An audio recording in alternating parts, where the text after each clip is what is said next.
Excuse me. I can't seem to find any information on this artist in the Iris family archives. The photo you provided also doesn't show any matches. Just as I thought. I'd like to ask, what kind of traces do people leave when they enter a dream? Are you referring to the records when you enter the dream pool? The equipment will monitor physiological indicators such as heart rate, blood oxygen levels, and body temperature in real time. This data will be included in statistics and handed over to the family for the screening of any data anomalies. Immediate action will be taken once any illegal behavior is detected.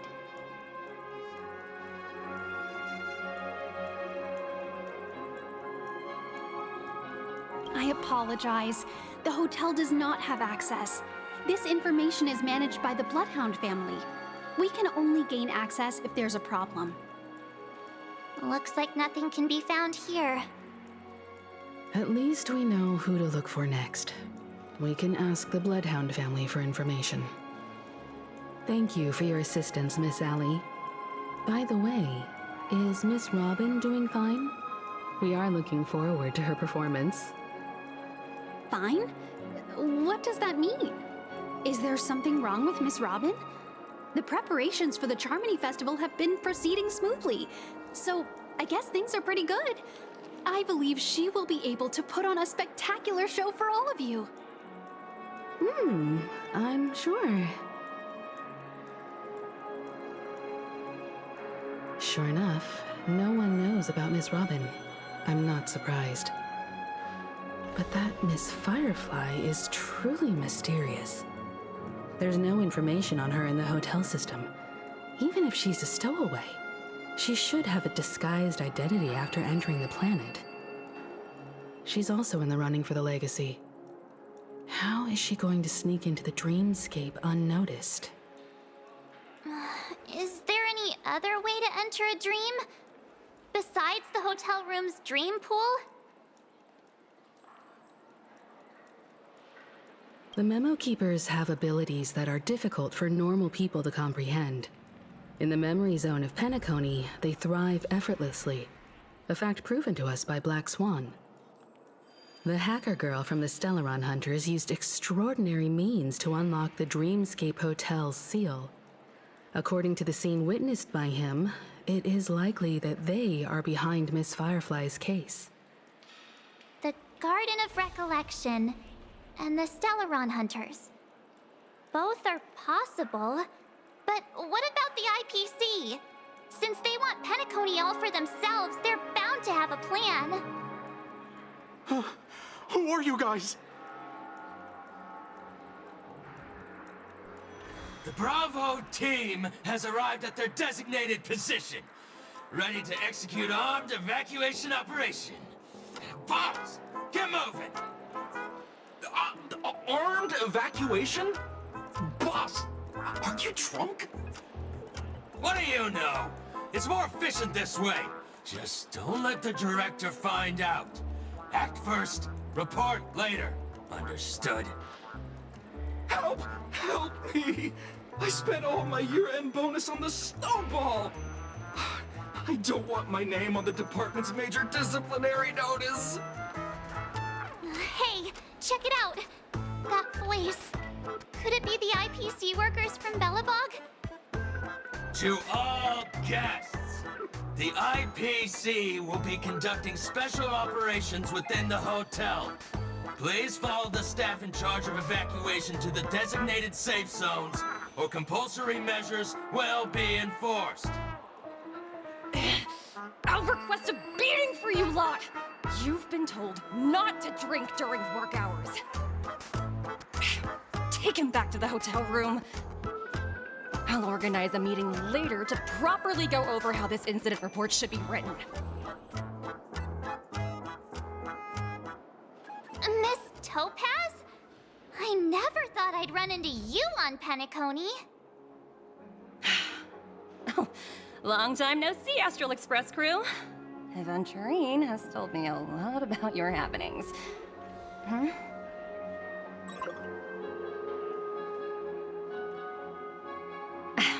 It's fine. Do as they ask, and try to avoid any conflicts with the family. Report to me before taking any action. Yes, all right. As you see, the IPC isn't very popular here on Penacony. Cordiality from the family is a mere facade. The former frontier prison has turned around and cuffed its shackles on the IPC staff now. Only a Venturine, who carries an invitation, is allowed to attend the banquet. An entourage like us, we can only sit around in the reality hotel, unauthorized to even enter dreams. No wonder a Venturine's scrambling to partner up with someone. The IPC can't back him up in the dreamscape. His situation isn't optimistic, I hear. You're all helping to investigate some dirt on the family, are you not? Let me know if you need anything outside the dreamscape. The IPC always treats its partners well. Thank you, Miss Topaz. We're on our way to the Hounds to verify some intel. Perhaps you've had dealings with them? Yep, they're tailing us right now. Why not go and talk to them? It'll take the spotlight off me. Being constantly stared at is really uncomfortable.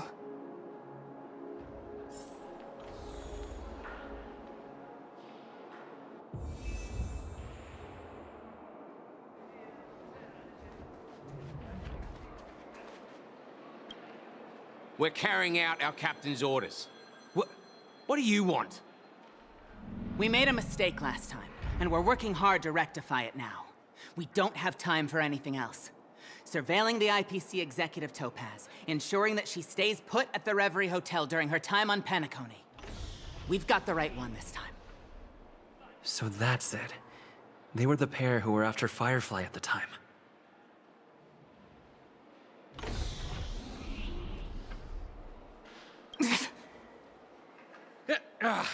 It's you again. Back for more trouble? We're not afraid of you this time. Well, spit it out. Stop bothering us if you've nothing important. So you know each other. Why do you keep running into people you've beaten up before?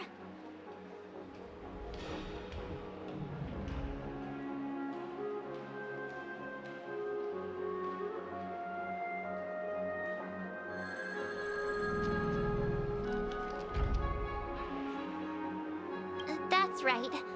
We're investigating a murder for the family. Can we speak to your captain about the case? Well... Hey! The security officer instructed everyone to shut their traps before he returned from Dream's Edge. What murder? You'd better stop spouting nonsense. Yeah, that's right. We have nothing to report. Please leave. Looks like they're not going to cooperate.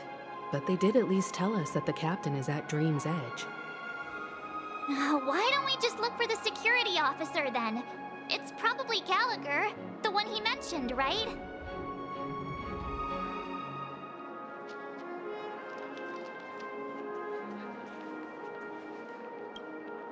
How does it feel to be in business with a Venturine? I bet you're not used to it. That's just his style. All or nothing is his mantra. He's always cozying up to his clients while egging them on to undertake some dangerous assignment with him. But everyone has their merits, so I won't comment further. But Venturine's luck has always been good. He's always closed all his cases without a hitch, and basically never lost a gamble. Which is why, on the issue of retaking Penacony, I'm watching with keen interest.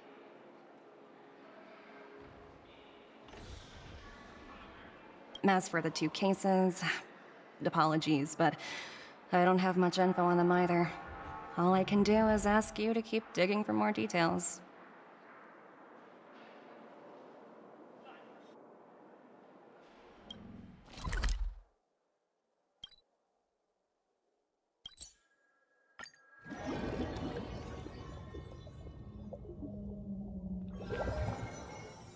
such tight security. I bet they're stumped by the case as well. Gallagher. Gallagher. Where could he be? Constructing dreams is something sacred. Dreams are supposed to be confusing. Apologies. The Bloodhound family is running an investigation up ahead. No unauthorized personnel allowed. Hold on a minute. I think I've seen you before. The gray-haired one. How much trouble have you stirred up exactly on Penacony?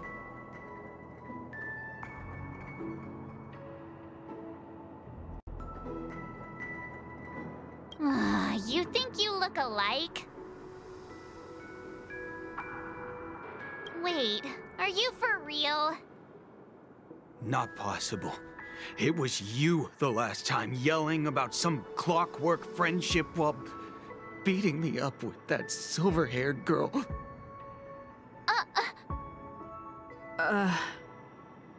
I'm not letting you get by this time.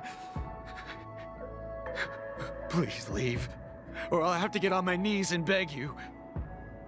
Huh? What kind of heinous crime have you committed now? Hold on, sir. We have documents authorized by the family that would aid your investigation. If it wouldn't trouble you, could we see this Mr. Gallagher? Who exactly is this Gallagher you keep talking about? There's been a few people mentioning this name. Even the one with the gray hair. He didn't send you all here? It was the security officer who dispatched us. That's all I can divulge. He'll do. He's the one we've been looking for. Sorry, no can do. The boss said that since it's a matter of the family's reputation, no one's allowed through. Everyone, please leave. There's really no need for us to make things difficult for each other, right? We're really sorry for troubling you. Let's think of another way. Another way. That's it! Didn't they say something about that? What was it? Clockwork? That got this guy to change his mind? Can you perform it again? That, clocky magic. Please?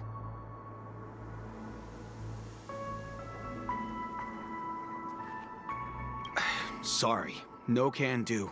The boss said that since it's a matter of the family's reputation, no one's allowed through. Everyone, please leave.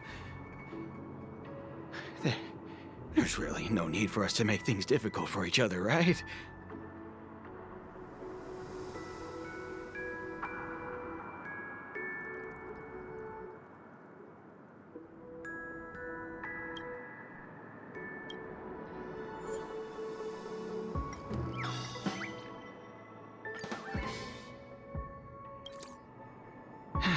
Let me see what time it is now. Whoa! It's this time already! What? Time to clock out! And no one's gonna stop me.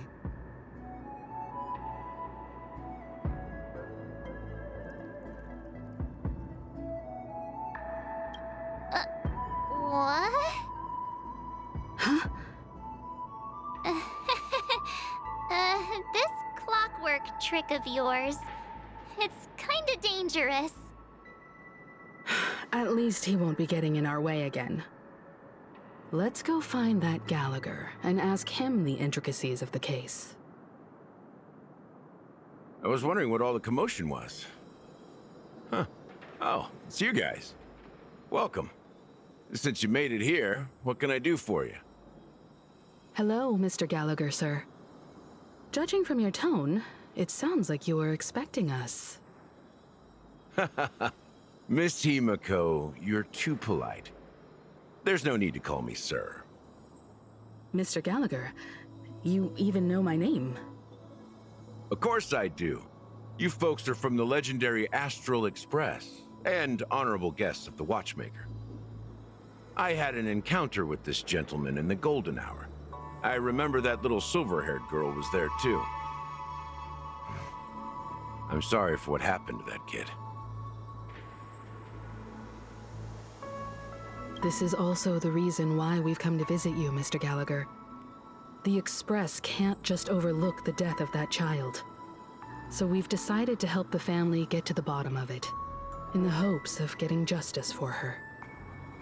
The Nameless involved with the family. What an unpredictable twist of fate. Why? What's wrong with the family? It's nothing. On Penacony, everyone loves the family. No matter how much one resists the beautiful dream, when the time comes, they too will find it hard to let go. Who wants to leave a warm nest? Just idiots, little kids, and inebriated fools.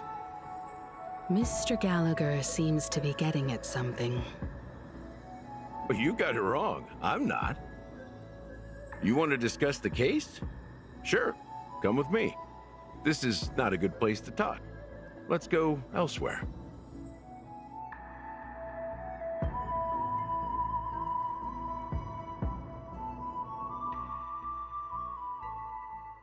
Even after that chilling tragedy, this dream is still running effortlessly. Other than the family of the Harmony, it's hard to imagine any other power in the universe that could sustain a building of such magnitude. The family itself is a huge, perfect building, like a living idol. Each member of the family sees themselves as a piece of the divine puzzle, revolving around a singular core and a shared ideal. Under their command, they loyally fulfill their roles, offering themselves while also receiving sustenance in return. Interesting analogy. Perhaps that's why Penacony's beautiful dream has persisted for so long. But the human body has its limits, and so does the divine's. That doesn't sound like the kind of comment a Galaxie Ranger would make. Just pointing out the facts. Mr. Yang will definitely have a better sense of what's going on than I do. Why do you say that, Miss Acheron? The beautiful dream is crumbling. But not because of a particular eon, a particular faction, or a particular visitor. Its collapse stems from a certain inevitability of human nature. The family refuses to acknowledge this, and it has ultimately backfired and become a catalyst. As people immerse their souls in the dreamscape, where consequences and pain cease to exist, and only ease and pleasure prevail, they draw closer and closer to necrosis. Regardless of the perceived bliss, death looms as the inevitable conclusion. Also, this necrosis will diffuse and spread. One piece of the puzzle's mutation will eventually cause the entire building to shake, break, and crumble. In the end, the dreams that people built in the name of freedom became the cage that imprisoned them. I'm sure you've gained a lot from this trip, Miss Acheron. Are you willing to share your findings with me? Of course. That's if I remember.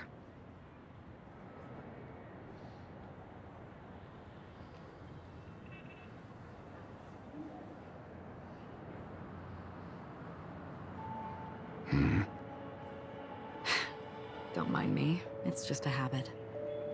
Owing to events in the past, I've become easily forgetful. It's only when this sword is unsheathed that those hazy memories start to become clearer. Take your time. That should do it. I vividly remember everything that occurred on Penacony. Ask away.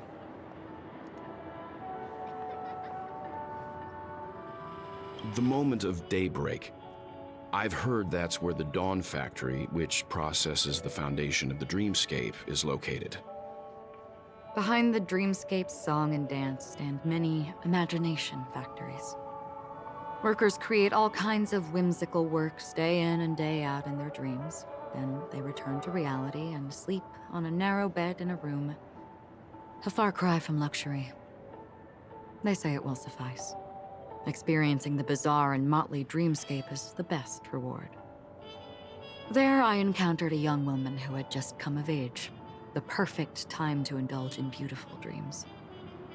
Her greatest wish was to one day move to the golden hour and see the magnificent garments she had woven with her own hands. For certain reasons, her wish was difficult to fulfill. But I managed to bring her a garment. Gilded Hour. It's said to be Penacony's currency center. Yes. It is a fortress-like financial city, the economic heart of the dreamscape. The Pepeshi people of the Alfalfa family are there to keep it running, sending blood that is made from money everywhere on Penacony. Everyone there is exquisitely dressed and always in a hurry. The greatest wish of the local Pepeshi people is for their future generations to work in the Gilded Hour. I've never met anyone who is willing to talk. I could only stand at the crossroads, watching crowds of people hurrying like the wind through the jungle of steel, only to deposit the alfalfa credits that they'd earned into the bank's vault. I don't know if they would open the vault door, but before I left, I witnessed a well-dressed Pepeshi person plummet from the sky, while those around him continued on their way, unfazed. I hear the Blue Hour is very romantic. Do you have any tales to share? Perhaps Mr. Yang has heard. There is a large boat called the Eventide, anchored along the Sea of Dreams, where soft music and dancing persist endlessly every night. I ran into a wizened lady there. She was at the dock, waiting for her long-departed lover to return, waiting for countless hours within time that stood still. In the humid sea breeze, she spoke of her own youth. Like many who desired wealth and love, they came to Penacony to pursue their dreams. Alas, her lover's consciousness was lost in the dark depths of the Sea of Dreams. Finally, she suggested we continue our conversation on a boat in the shallows. I agreed and boarded the boat with her. But she never said anything. Her eyes absent-mindedly gazing at the horizon for what seemed like forever. Finally, we retreated to the beach. The dreamscape of chic, luxury, and consumerism, the moment of dusk. My companions have been there too. Then you all must have seen those who are attempting to realize their dreams. Or have realized them, scattering money as if it were dust and betting it on all or nothing. Everything has a price, and everything can be bought or sold.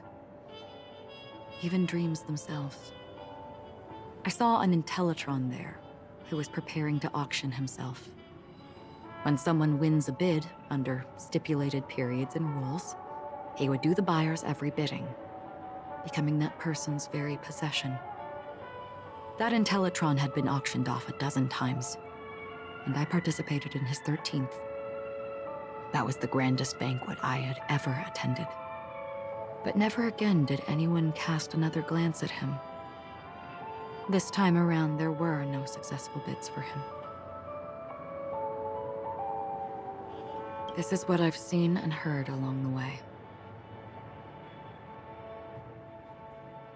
Someone once said to me, Penacony wasn't like this a long time ago, nor should it be. I've traveled through the reality and dreamscape of the planet of festivities, watched the tides of night rise and fall when time stopped for people, where the spirits of the rich and impoverished remain forever fixed on their own scales.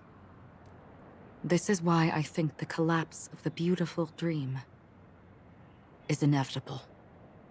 There might be a way to change everything. Perhaps. But if this is indeed the world that people desire, if this is precisely why life chooses to slumber, should we still seek to change it?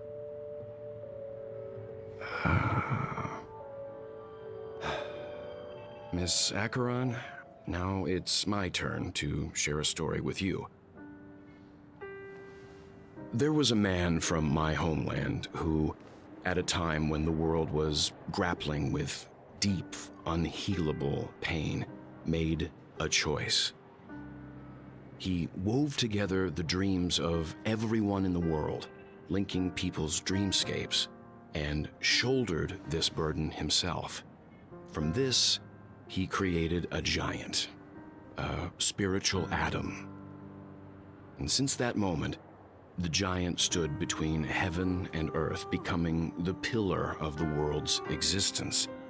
As a price, those who found it hard to move forward, who could not advance, forever lost their future. They slumbered in a dream, devoid of disaster and pain, living out their days peacefully in the man's created utopia. And it is because of the wishes of those people who wished not to awaken that this spiritual atom became unbreakable. And yet, you stand here right now, which also means that man failed. Because people must always move towards the future. Even if human weaknesses make them pause when they truly cannot move forward, humanity will eventually seek a way to save itself. And that man, he was never a failure. Like everyone in that world, he etched the possibilities of human nature into his heart. He was the sun chaser of legend, soaring towards the sky and embracing his final victory with his fall. He ascended to heights uncharted, only to come face to face with the sun, a place not visited by anyone before. His wings would melt because of it, only for him to fall into the sea. And after that, countless others would surpass him, soaring to even greater heights. A fitting metaphor for the Nameless's trailblazing spirit. Thank you, Mr. Yang. I know what you wish to confirm. The universe has innumerable similar, yet different worlds. In these worlds, there are innumerable people who look alike, yet don't. I, too, have embarked on journeys, encountering old friends with familiar faces on different worlds, witnessing their destinies follow paths similar to mine. So I will tell you, even if not completely similar, the story you just told, it overlaps with my past. And within that abyssal dream, I ended that man's life. Alone.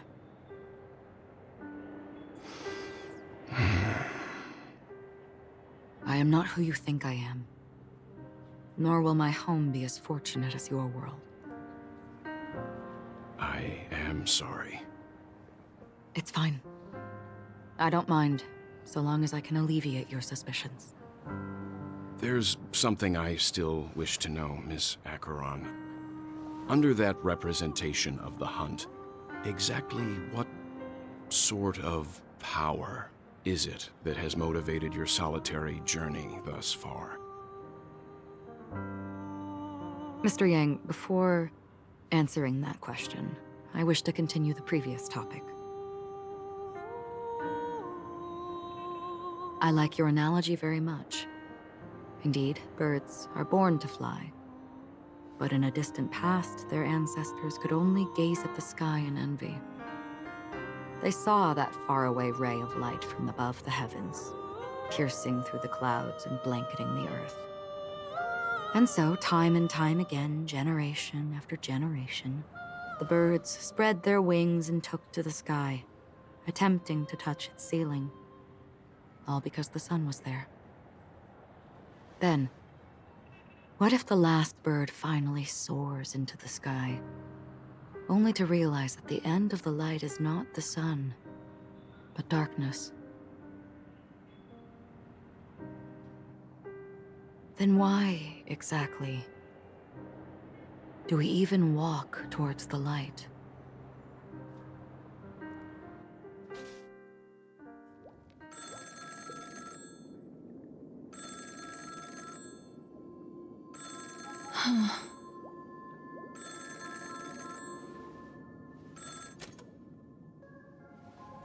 Long time no see. Having fun on Penacony? Acheron? This voice, it's not Constance. Could it be her companion? Though I don't know exactly what you are, or what you're up to, my bullets will find you. Until then, you best find a casket store on Penacony and ask the owner to reserve a good quality casket for you, imposter. Imposter? I see. She gave my whereabouts to someone who's tracking Acheron too. Who are you? Huh? Did I make a mistake? Who the heck are you? I'm the Garden of Recollection's memo keeper. Not bad. This is the kind of tough challenge I like. You that imposter's bodyguard? Never mind. It's fine. I'll leave a round for you. So get that forehead clean and wait for me. I don't know what you're talking about, but you know Acheron, the Galaxie Ranger, yes? I have something to ask you. Are you asking me to write your will? Sure. Go ahead. Not quite. I only want to ask, how exactly did she become a Galaxie Ranger? She's clearly not a path strider of the hunt, but you are, aren't you? Tell me, what's Acheron's deal? Sure. Heck, never thought I'd come across an ally. What a stroke of luck. Oh, well. I'll be on Penacony soon. Memo keeper, go buy a bottle of his Donna's White Oak and warm it up. And I'll raise a glass to you. That lady's passed. Well, nobody knows. But if all you want is a simple answer, sure, you best get a chair and take a seat. That woman, named Acheron, is an emanator who should not exist.